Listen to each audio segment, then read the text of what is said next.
বিশেষকৈ চহৰ পৰেশ বৰা ডাঙৰীয়াই বহুত দিনৰ এটা সপোন আছিলে নিজৰ চিন্তা নিজৰ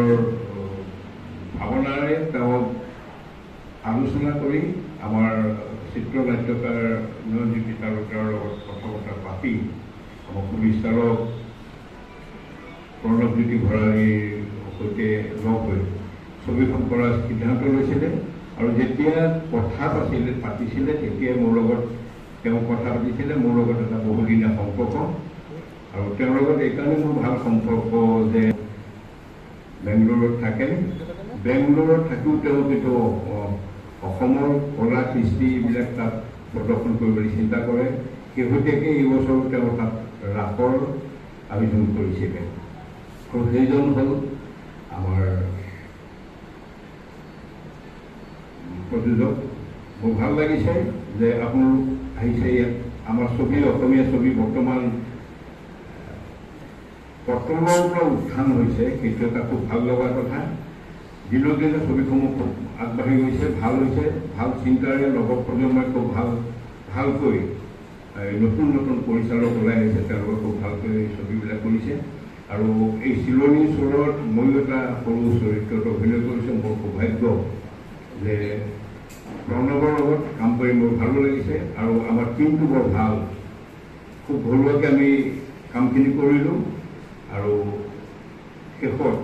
আজি দিনটো আহিছে যে ইয়াত পোষ্টাৰ মুকলি বা এই কাৰ্যসূচী হাতত ল'ব পৰা হ'ল তাৰমানে আমি ছবিখন আগবাঢ়িব পাৰোঁ প্ৰণৱজ্যোতি ভৰালী প্ৰায় আমি একেলগে থাকোঁ গতিকে ছুটিমতে আছিলোঁ আমি মই আমাৰ প্ৰণৱী গোটেই শ্বুটিং তাতে গৈছিলোঁ তেতিয়াতো গম নাপায় কেনেকুৱা হ'ব আমি কওঁ যে ছবিটা ভাল হৈছে গতিকে আৰু মই এটা বিশ্বাস কৰোঁ যে বৰ্তমান সময়ৰ যিটো হৈ আহিছে চিলনী শ্ব' যিবিলাক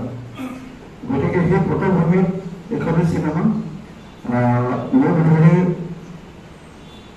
চিনেমাখন ৰাইজে আঁকোৱালি ল'ব কাৰণ যিটো সন্ত্ৰাস চলি আছে তাৰ পৰা নিৰাময় কেনেকৈ পাব পাৰি তাৰ ওপৰতে চিনেমাখন কৰা হৈছে আৰু দ্বিতীয়তে আমাৰ তৰুণৰ পৰা আদি কৰি বিভিন্ন নকৰ্মী শিল্পীয়ে ইয়াত অভিনয় কৰিছে আৰু মই এটা কাম কৰিছোঁ আৰু বাকী আমাৰ ভৈৰৱক কৰিছে গতিকে মই আশা ৰাখিছোঁ উদয় আছোঁ উদয় কৰিব খুব ধুনীয়া একেলগে শ্বুটিঙত আছিলোঁ উদয় গ'লে ভাল লাগিলে গতিকে মই আশা ৰাখিছোঁ আপোনালোকে যাতে যিকোনো প্ৰকাৰে মোবাইলৰ জড়িত হওক